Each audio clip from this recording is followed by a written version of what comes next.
Friends welcome to my channel Swathi kitchen creation. Friends అందరూ బాగున్నారా? Friends నేను ఈరోజు చేసే న్యూ రెసిపీ పచ్చిమిరపకాయలతో చారండి. అలాగే కొంచెం డిఫరెంట్ స్టైల్లో పెసరపప్పు కర్రీ అయితే ప్రిపేర్ చేస్తున్నానండి. ఇవి రెండు రెసిపీస్ చాలా బాగుంటాయి ఫ్రెండ్స్. చాలా సింపుల్గా ప్రిపేర్ చేసుకోవచ్చు.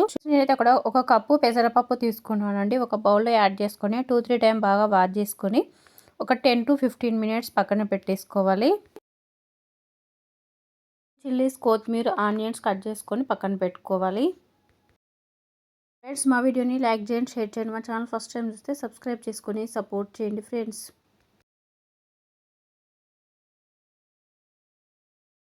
వెలిగించుకొని ప్యాన్ పెట్టుకొని 2 టేబుల్ స్పూన్ల ఆయిల్ యాడ్ చేసుకొని ఆయిల్ వేడైన తర్వాత 1/2 టేబుల్ స్పూన్ జీలకర్ర యాడ్ చేసుకోవాలి. ఆనియన్ పీసెస్ కూడా యాడ్ చేసుకొని ఫ్రై చేసుకోవాలి. గ్రీన్ చిల్లీస్ యాడ్ చేసుకోవాలి. 5-6 కరివేపాకు లీవ్స్ కూడా యాడ్ చేసుకొని ఫ్రై చేసుకోవాలి. 1 table spoon ginger garlic paste add చేసుకొని పచ్చివాసన పోయే వరకు ఫ్రై చేసుకోవాలి. గ్రీన్ చిల్లీస్ అనేటివి ఫ్రై అయిపోయాయండి. వాష్ చేసి పెట్టుకున్న పెసరపప్పు ఇందులో యాడ్ చేసుకొని ఒకసారి బాగా కలుపుకొని ఒక 2 మినిట్స్ కుక్ చేసుకోవాలి. పెసరపప్పు అనేది కుక్ చేసుకోవడం వల్ల మనం చేసే పప్పు మరింత టేస్ట్ వస్తుంది ఫ్రెండ్స్. చాలా బాగుంటుంది పెసరపప్పు కర్రీ.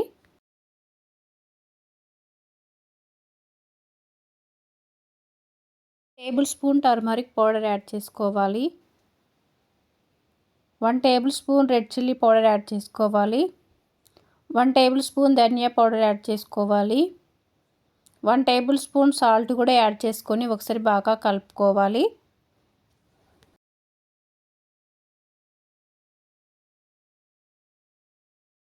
టూ మినిట్స్ ఇలానే కుక్ చేసుకోవాలి.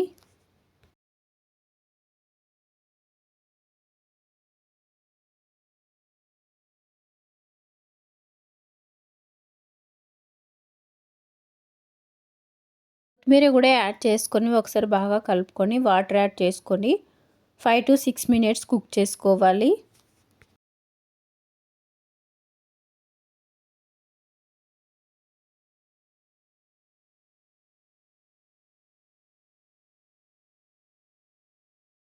ఒకసారి బాగా కలుపుకొని ఒక 3 మినిట్స్ కుక్ చేసుకోవాలి.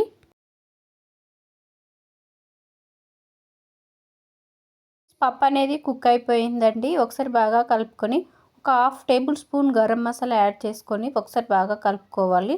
టేస్టీ పెసరపప్పు కర్రీ రెడీ అయిపోయింది ఫ్రెండ్స్. చాలా సింపుల్గా దీన్ని ప్రిపేర్ చేసుకోవచ్చు. చాలా టేస్టీగా ఉంటుంది కర్రీ. రైస్ చపాతీలోకి చాలా బాగుంటుంది ఫ్రెండ్స్. చాలా తక్కువ టైంలో దీన్ని ప్రిపేర్ చేసుకోవచ్చు ఫ్రెండ్స్.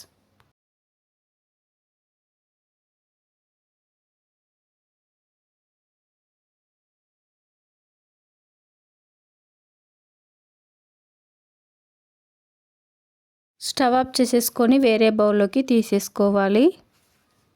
ఇలా చారు కోసం అయితే చింతపండు అయితే తీసుకున్నానండి.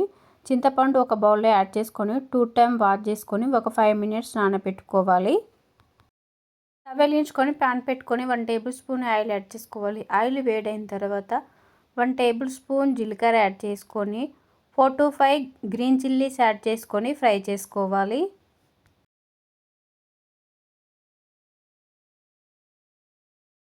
గ్రీన్ చిల్లీస్ అయితే ఫ్రై అయిపోయాయండి. వేరే ప్లేట్లోకి తీసేసుకోవాలి. పూర్తిగా చల్లారిన తర్వాత మిక్సీ జార్లో యాడ్ చేసుకోవాలి. 5 వెల్లుల్లి రెబ్బలు యాడ్ చేసుకోవాలి. కొత్తిమీర కూడా కొంచెం యాడ్ చేసుకొని కొంచెం ఆనియన్ పీసెస్ కూడా యాడ్ చేసుకొని 1/2 టేబుల్ స్పూన్ సాల్ట్ యాడ్ చేసుకొని మిక్సీ పట్టుకోవాలి.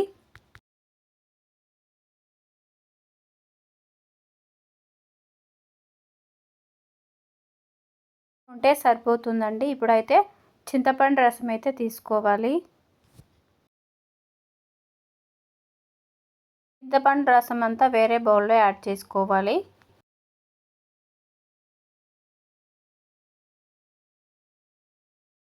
ఫ్రెండ్స్ మిక్సీ పట్టుకున్న గ్రీన్ చిల్లీస్ పేస్ట్ అంతా ఇందులో యాడ్ చేసుకొని ఒకసారి బాగా కలుపుకొని 1 టేబుల్ స్పూన్ సాల్ట్ కూడా యాడ్ చేసుకొని బాగా కలుపుకోవాలి. కట్ చేసి పెట్టుకున్న ఆనియన్ పీసెస్ కూడా యాడ్ చేసుకోవాలి.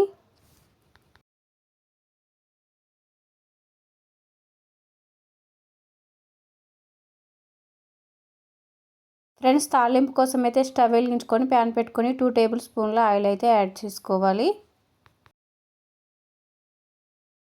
ఫ్రెండ్స్ ఆయిల్ వేడైన తర్వాత 1 టేబుల్ స్పూన్ జీలకర్ర యాడ్ చేసుకోవాలి. జీలకర్ర ఫ్రై అయిపోయిన తర్వాత 1 టేబుల్ స్పూన్ ఆవాలు కూడా యాడ్ చేసుకొని ఫ్రై చేసుకోవాలి.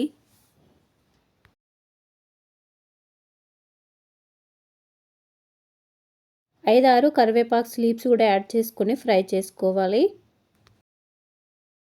Table spoon turmeric powder add చేసుకొని స్టవ్ ఆఫ్ చేసేసుకొని చాలు తాలింపు అనేది యాడ్ చేసుకొని ఒకసారి బాగా కలుపుకోవాలి. టేస్టీ గ్రీన్ చిల్లీస్ చారు అయితే రెడీ అయిపోయింది ఫ్రెండ్స్. చాలా బాగుంటుంది ఈ చారు.